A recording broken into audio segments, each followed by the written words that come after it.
Karen's voice sliced through the evening air like a chainsaw through butter, shrill and unyielding. "This truck is an eyesore, and those greasy pizza boxes are a crime against our community's standards," she bellowed, planting her hefty frame in front of the delivery truck, her floral dress flapping like a warning flag.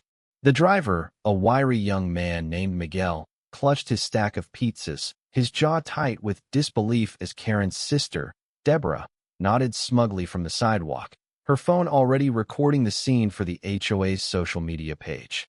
The quiet cul-de-sac of Willow Grove, usually a haven of manicured lawns and polite nods, had become a battlefield over a $20 pizza order. The conflict had started innocently enough. I'd ordered dinner after a grueling day at work, craving the comfort of pepperoni and extra cheese. Living in Willow Grove meant dealing with the HOA's iron grip, but I never imagined my Friday night delivery would spark a showdown. Karen, the self-appointed queen of the HOA, had been terrorizing the neighborhood for years with her aesthetic rules. No bright mailboxes, no unapproved garden gnomes, no cars parked on the street past 8 p.m. Her latest crusade? Delivery trucks. Apparently, their unsightly logos and exhaust fumes violated her vision of suburban perfection. Deborah, her loyal sidekick, was always there to back her up, snapping photos of violations and preaching about property values. That evening, as the delivery truck rolled into the cul-de-sac, Karen pounced. She'd been lurking near her driveway, binoculars in hand, waiting for any infraction to pounce on.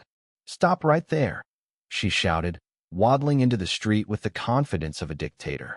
Miguel, barely 20 and just trying to make it through his shift, froze.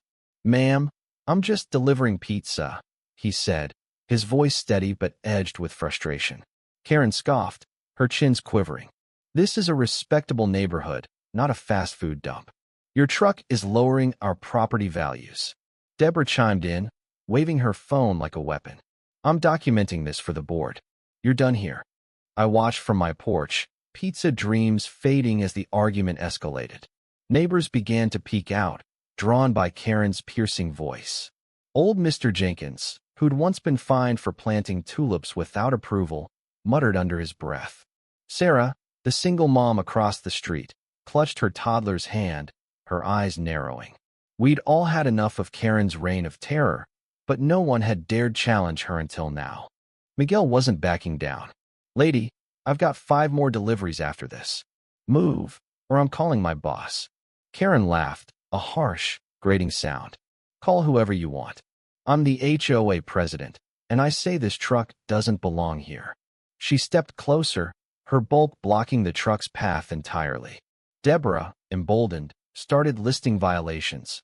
Unapproved vehicle, unauthorized commercial activity, visual pollution. It was absurd, but their conviction was unshakable. I could feel my blood boiling. Me dinner was hostage to their petty power trip. Then came the spark that lit the fuse. Karen, in her zeal to assert dominance, grabbed the top pizza box from Miguel's stack, claiming it was evidence. Miguel lunged to snatch it back, and in the scuffle, the box fell, spilling steaming pepperoni slices across the pavement. The crowd gasped. Sarah's toddler giggled, pointing at the mess. Karen's face turned beet red, but instead of apologizing, she doubled down. "You assaulted me," she shrieked, clutching her arm as if Miguel had swung a bat. Deborah, ever the opportunist, zoomed in with her phone. "I got it all. You're going to jail, kid." That's when I snapped. I marched across the street, phone in hand, already dialing 911. "Karen, you can't just steal people's food and cry assault," I said, loud enough for the neighbors to hear. Her eyes narrowed, venomous. "Stay out of this, or I'll fine you for that tacky porch light," she spat. But the crowd was shifting. Mr. Jenkins stepped forward, his voice shaky but firm. "You've gone too far, Karen. We're tired of your nonsense." Sarah joined in, her toddler now clinging to her leg. "You're bullying a kid over pizza. What's wrong with you?" The police arrived within minutes, their sirens cutting through the tension. 2 officers stepped out, one a stern woman named Officer Ruiz, the other a younger man taking notes. Miguel explained the situation, his voice calm, but his hands trembling. Karen, undeterred, launched into a tirade about property values and community standards, waving her HOA rulebook like a Bible. Deborah backed her up, showing the officers her video, but her smug grin faltered when Officer Ruiz asked to see the footage. The video told a different story. It clearly showed Karen grabbing the pizza box first, her aggressive stance, and Miguel's attempt to retrieve it. The officers exchanged a glance.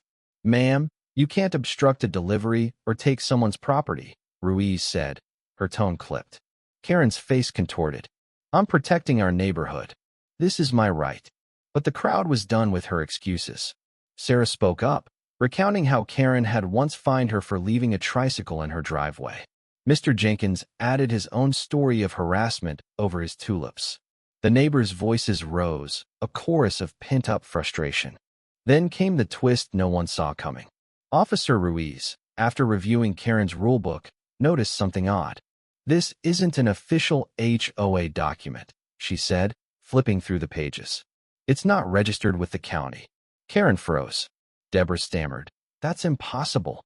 But Ruiz was already on her radio, checking with the county clerk. Minutes later, the truth emerged. Karen had been running the HOA illegally for years, forging documents and pocketing fines.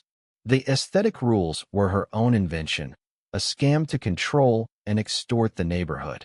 The crowd erupted in murmurs. Karen's smug facade crumbled, replaced by panic. "This is a misunderstanding," she cried, but the officers weren't buying it. They cuffed her, reading her rights as she sputtered about lawsuits and her authority. Deborah, suddenly silent, slipped her phone into her pocket, but it was too late. Her video had already been uploaded, and neighbors were sharing it online, exposing the sisters' tyranny.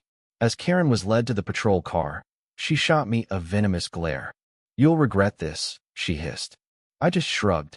"Enjoy your new aesthetic, Karen." The aftermath was swift. The county dissolved the fake HOA, and an investigation uncovered thousands of dollars in misappropriated fines. Karen faced charges of theft, fraud, and assault, while Deborah, complicit in the scheme, was slapped with community service.